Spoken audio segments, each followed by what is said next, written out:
اعوذ باللہ من الشیطان الرجیم، بسم اللہ الرحمن الرحیم، فذکر ان نفعت الذکر سیذکر من یخشی الی آخرہ۔ سورہ اعلیٰ کی تفسیر ہو رہی ہے اور اس سلسلے میں یہ تیسرا درس ہے، یا تیسرا یا چوتھا درس ہے۔ تیسرا درس سورہ طارق کے ساتھ شروع ہو چکا تھا، یہ چوتھا درس ہے اور امید ہے کہ سورہ اعلیٰ کے اعتبار سے آخری درس ہوگا۔ فذکر، آپ تذکر دیجئے، کس کے ذریعے؟ قرآن کے ذریعے۔ قرآن ذکرہ ہے، قرآن کی یاد دہانی ہے۔ ان نفعت الذکر، اگر یہ ذکرہ یعنی یہ تذکرہ فائدہ پہنچائے، یا ان نفعت الذکر سے مراد کیا ہے؟ فائدہ پہنچائے یا فائدہ نہ پہنچائے تب بھی؟ فرماتے ہیں اے وَإِن لَمْ تَنْفَعْ فَحُذِفَ لِلْعِلْمِ بِهِ، مراد یہ ہے کہ قرآن آپ لوگوں کو بتائیے اگرچہ فائدہ بخش نہ ہو لوگوں کے لیے، یعنی لوگ استفادہ نہ کریں تب بھی 100 بتائیے گا، 90 نہیں کریں گے، 10 تو کریں گے استفادہ۔ اے وَإِن لَمْ تَنْفَعْ، اگرچہ فائدہ نہ پہنچے، یعنی اگر فائدہ نہ پہنچائے تب بھی۔ وَإِن لَمْ تَنْفَعْ، اگرچہ، یہ ان جو ہے یہ انہیں شرطیہ نہیں ہے، انہیں وصلیہ ہے، اگر فائدہ نہ اگرچہ فائدہ نہ پہنچائے تب بھی۔ ان نفعت الذکر نہیں، ان نفعت الذکر فذکر، بلکہ یہ کہ آپ فائدہ پہنچے، اگر آپ تذکر دیجئے، قرآن سنائیے، اگر فائدہ نہ پہنچا تب بھی۔ فحذف للعلم بہ، یہ لم جو ہے یہ حذف ہو گیا چونکہ یہاں پر قرینہ موجود تھا، اس کے بارے میں علم تھا، اس وجہ سے اس کو حذف کر دیا گیا۔ او اشتراط ذالک، یا یہ کہیے کہ نہیں یہ انہیں شرطیہ ہے، یعنی ان نفعات الذکر فذکر، اگر فائدہ پہنچائے ذکر کرنا تو آپ ذکر کیجئے، قرآن سنانا فائدہ مند ہو تو تو قرآن سنائیے۔ یہ اگر کہیں اگر شرطیہ ہے، ان یعنی وصلیہ نہیں ہے بلکہ شرطیہ ہو، اشتراط ذالک فی تقریرہ ما حصول الیاس من الباز، یا یہ کہ شرط ہے اس کی تکرار میں ما حصول الیاس من الباز، ہو سکتا ہے بعض ایسے ہوں کہ جن کو پہنچانا جو ہے وہ فائدہ مند نہ ہو، مایوسی ہو جائے، تو یہ شرط رکھی گئی ہے کہ اگر فائدہ پہنچائے تب آپ سنائیے، ورنہ ضرورت نہیں ہے۔ تو کس کے لیے سنانا ضروری نہیں ہے؟ جس کی طرف سے مایوسی ہاتھ لگ جائے، جس کے بارے میں پتہ ہے کہ اس کو سنانے کوئی فائدہ نہیں ہے تو اس کو نہ سنائیے، لیکن اگر آپ احتمال نفع دیں تو پھر آپ سنائیے قرآن۔ او قصد بہ ذمہم، یا یہ کہ نہ یہ شرط کے لیے آیا ہے نہ وصلیہ کے لیے آیا ہے، بلکہ مراد مذمت ہے سامنے والے کی، یعنی ایک طریقے سے طنز ہے۔ او قصدہ، نہیں کہتے ہم کہ پڑھاؤ ان کو، اگر پڑھ لیں تو، مطلب پتہ ہے کہ نہیں پڑھیں گے، سمجھا دو بھیا ان کو، اگر سمجھ لیں تو، یہ اگر سمجھ لیں تو مطلب کیا؟ یہ طنز میں، یعنی سمجھیں گے ہی نہیں ہے، یعنی یہ ایسے لوگ ہیں تمہارے سامنے جو پڑھنے والے نہیں ہیں، تب کہا جائے پڑھا دو بھیا اگر پڑھ لے تو۔ ایسے انداز میں ہم لوگ بھی بولتے ہیں، وہ مراد ہے یہاں۔ اور قصد بہ، یا اس سے مراد ان نفعات الذکر سے مراد کیا ہے؟ قصد بہ قصد کیا گیا ذمہم، ان کی مذمت کرنا، جو لوگ قرآن کو سمجھنا چاہتے، بأن الذکر لا تنفعہم، یعنی ذکر جو ہے یہ قرآن ان کو فائدہ نہیں پہنچائے گا، ایسے جن لوگوں کو فائدہ نہیں پہنچائے گا، ضدی لوگ جو ہیں ان کی مذمت کے لیے اس طرح استعمال کیا گیا۔ جیسے آپ کا یہ کہنا عام طور پہ کہا جاتا ہے عرب میں، ایسے اردو میں بولتے ہیں، از ہو ان اتعظ، اے لا یتعظ، ان کی نصیحت کرو، اس کی نصیحت کرو، اس کو واعظ کرو، اگر وہ واعظ سے فائدہ اٹھائے، اگر نصیحت پا جائے تو، یعنی مراد کیا ہے اس سے؟ یعنی لا یتعظ، فائدہ نہیں پہنچائے گا اس کا تمہارا واعظ کرنا، اس کو فائدہ نہیں پہنچائے گا، وہ واعظ سے سبق نہیں لے گا۔ سیذکرو، یعنی سیتعظو بہا من یخشی اللہ، انشاءاللہ ان قریب، امید یہ ہے۔ سیذکرو مستقبل قریب کے لیے سین آتا ہے نا، سین و صوفہ مستقبل کے لیے آتا ہے۔ سیذکرو ان قریب جو ہے وہ استفادہ کر لے گا، تذکر حاصل کر لے گا، سیکھ لے گا۔ کون؟ سیتعظو، واعظ حاصل کر لے گا کون؟ من یخشی اللہ، وہ انسان کے جو خوف خدا اختیار کرتا ہے، خشیت ربانی رکھتا ہے اپنے دل میں۔ وَيَتَجَنَّبُهَا، اے الذکر الاشقا، اور پرہیز کرے گا اس ذکر سے کون؟ جو شقی ہے۔ یعنی جو اللہ سے ڈرتا ہے، جو مومن ہے، جو خوف خدا رکھتا ہے، وہ تو اس قرآن سے استفادہ کرے گا، منفعت حاصل کرے گا، لیکن اس قرآن سے دور بھاگے گا کون؟ وہ کہ جو شقی ہے، برا ہے، گنہگار ہے۔ الذی یصلی النار الکبریٰ، اور یہ انسان وہ ہے کہ جو جہنم میں جائے گا، نار الکبریٰ نہیں جہنم، ٹھیک ہے۔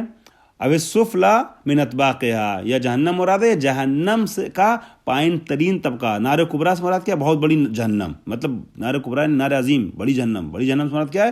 یعنی وہ، یا نار سے مراد آگ ہے، تو اگر نار سے مراد آگ ہے تو نار کبریٰ سے مراد جہنم ہے، یعنی جہنم کی آگ، اور اگر نار سے مراد بھی جہنم ہی ہے تو نار کبریٰ سے مراد جہنم کا آخری طبقہ ہوگا۔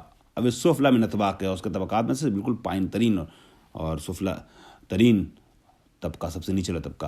ثم لا يموت فیہا ولا یحییٰ، اور اس کے جیسی بات جو پچھلے سورے میں گزر چکی ہے کہ پھر وہاں ایسے رہے گا کہ نہ وہ زندہ رہے گا نہ مردہ رہے گا۔ لا يموت فیہا فیستری، مرے گا نہیں کہ اس کو اس درد سے نجات ملے، ولا یحییٰ، اور نہ ایسا زندہ رہے گا کہ اسے زندہ کہا جا سکے، یعنی حیاتن ہنیتن، اس کے پاس حیات ہنیہ نہیں ہوگی۔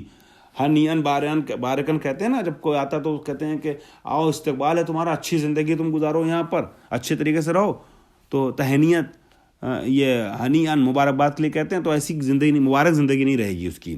ولا یحییٰ، یعنی نہ موت ہی آئے گی اور نہ زندگی طریقے سے رہے گی، مشکلات میں گزارے گا جہنم میں۔ قد افلح، اللہ خدا سب کو بچا کے رکھے، ہم سب لوگوں کو۔ قد افلح یعنی کامیاب ہو گیا، فازہ، کون کامیاب ہو گیا؟ فوز پا گیا۔ من تزکا، جس نے تزکیہ کیا۔ اب تزکیہ دو طریقے کا ہوتا ہے، تزکیہ نفس ہے، تزکیہ مال ہے، اس کے پہلے گزر چکا ہے۔ تزکیہ نفس کیا ہے؟ تطہر من الشرک والمعاصی، وہ کامیاب ہو گیا کہ جو شرک سے اور گناہوں سے بچا رہا، اور آت الزکاۃ والفطرہ، یا زکوٰۃ اور فطرہ عطا کیا۔ یہ دونوں احتمال ہے تزکا سے، اسی لیے اس کو نماز عید میں پڑھتے ہیں، سورہ شمس کے ساتھ یہ والا سورہ نماز عید میں پہلی رکعت میں یہی سورہ پڑھتے ہیں حمد کے بعد، چونکہ اس میں عید کا تذکرہ ہے، اس میں جو ہے وہ اس کا نماز عید کا ذکر ہے، اور زکوٰۃ یعنی زکوٰۃ فطرہ وغیرہ تذکرہ ہے، اس لیے پڑھتے ہیں نماز عید میں۔ وذکر اسم ربہ، اور اس انسان نے کیا کیا، جو کامیاب ہوا ہے اس نے کیا کیا؟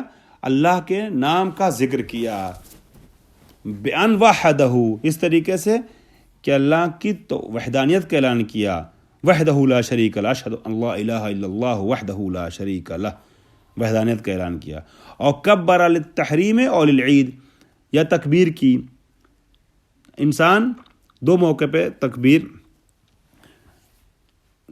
زیادہ پڑھتا ہے اور ضروری ہے تکبیر، یا احرام باندھتے وقت، اور یا عید اور بقرعید کے دن۔ للعید یعنی عید فطر ہو چاہے عید قربان ہو، وہ جو 15 مرتبہ کہتے ہیں تکبیریں پڑھنے کی، خاص تکبیر عید کے لیے، اور عید میں کے دن جو ہے وہ شب عید سے لے کر کے نماز عید تک تکبیر مسلسل، جو کتابوں میں تحریر ہے تفصیلی تکبیر دہراتے رہتے ہیں، ٹھیک ہے۔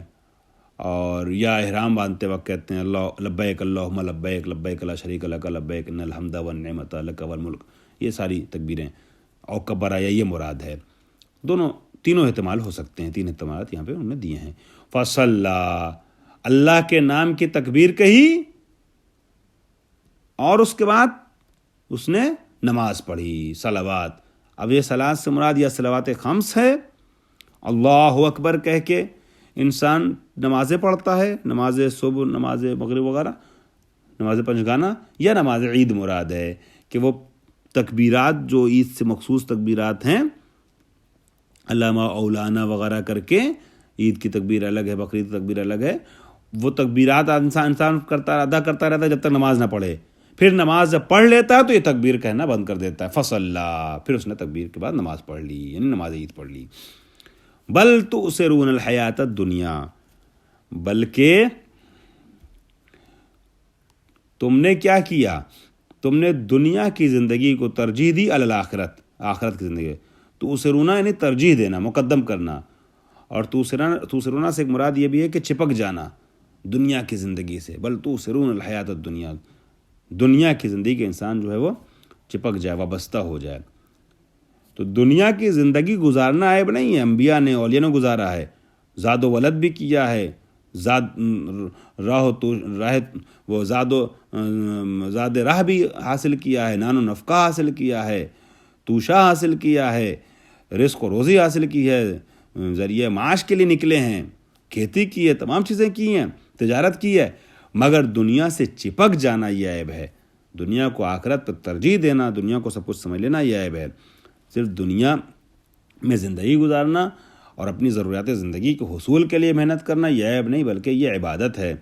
جیسا کہ 5ویں امام کی روایت ہے، 5ویں امام ایک کھیت میں کام کر رہے تھے یہودی کے، کسی دلجلے نے دیکھ کر طنز کیا کہ آپ تو فرزند رسول ہیں، اگر آپ کو ابھی پسینے میں ڈوبے ہوئے تھے، پریشان تھکے ہوئے امام تھے، عرق شرابور تھے اپنے عرق سے، یعنی پسینے سے، کہا کہ اگر آپ کو ابھی موت آ جائے تو آپ کی موت دنیا طلبی کی موت ہوگی، نہیں ہوگی حصول دنیا کی۔ تو امام فرماتے ہیں اگر مجھے موت ابھی آ جائے تو یہ میری موت شہادت کی موت ہوگی، اس لیے کہ میں اپنے بچوں کی روزی کے حصول کے لیے، حلال روزی کے حصول کے لیے تگ و دو کر رہا ہوں۔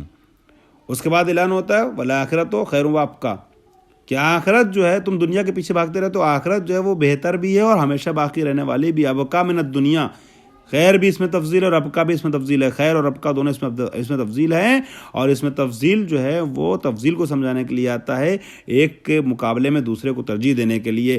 من الدنیا اس لیے لے آئے ہیں کہ ابقیٰ من الدنیا، دنیا سے زیادہ پائیدار ہے آخرت اور دنیا سے بہتر ہے آخرت۔ ان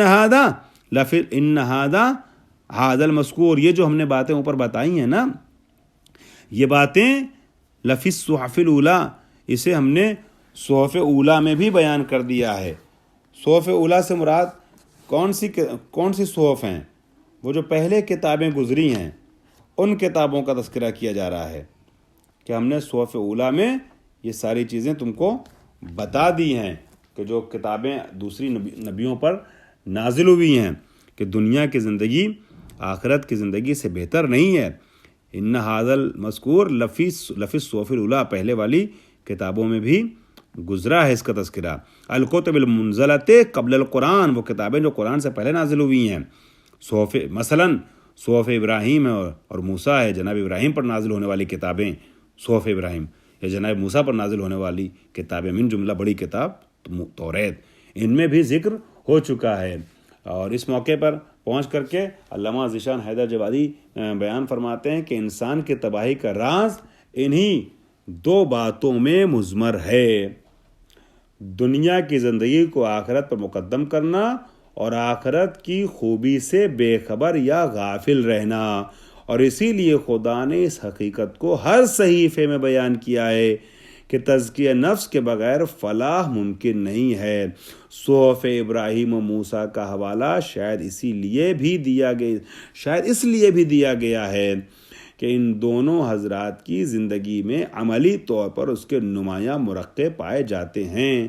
چنانچہ جناب ابراہیم نے حیات دنیا کو ٹھکرا کر آخرت کے لیے اولاد کی قربانی پیش کر دی، اور جناب موسیٰ نے ترک وطن اور مقابلہ فرعون جیسی مصیبتوں کا سامنا کیا، تاکہ یہ عملی طور پر لوگوں کے سامنے پیش کیا جا سکے کہ دنیا کی زندگی پر مقدم ہے آخرت کی زندگی۔